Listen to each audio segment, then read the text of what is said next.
চেয়েছিলে তোমার এই চোখে তাকাই, আমি তাকালাম। তুমি চেয়েছিলে কাছে ডাকি, আমি ডাকলাম। তুমি চেয়েছিলে পাশে বসি, আমি বসলাম। তারপর আমি বললাম, থেকে যাবে তো? তুমি বললে, ছাড়বো না কখনো। আমি বললাম, আমি কবিতা ভালোবাসি। তুমি বললে, কবিতা হব। ডাক দিয়ে পাশে বসিয়ে আমি লিখতে বসলাম এই তোমার চোখে চেয়ে। তারপর কেটে গেল আড়াই বসন্তের এই কবিতার দিন। আবৃত্তি করো ভেবে যখন সুরে তুললাম, তুমি তখন মনের বাইরে একটু একটু করে দূরে সরিয়ে দিচ্ছ। তারপর কবিতার মৃত্যুতে নোটিশ জানিয়ে বললে,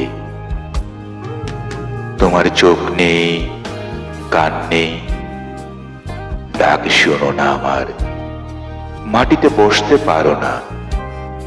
আমি বুঝলাম অবশেষে তুমি কবিতা নও, অঙ্ক ছিলে।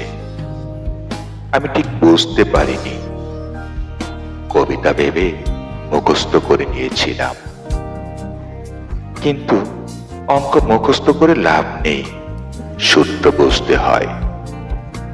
ছেড়ে যাবার কথায় আমি আকুলতা উদযাপনে করে দ্বারস্থ যখনই তোমারই চোখে, তুমি তখন হিসাব বিজ্ঞানের জটিল সমীকরণের মতোই তোমার মনের অনিশ্চিত হিসাবে দেখিয়ে ডেবিট ক্রেডিটের দেয়াল তুলে দিলে।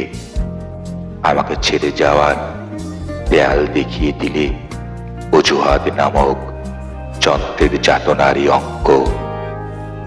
আমি বললাম, ভালোবাসি, এখানে অজুহাত বেমানান। তুমি বললে, আমি দেনাদার, তুমি পাওনাদার।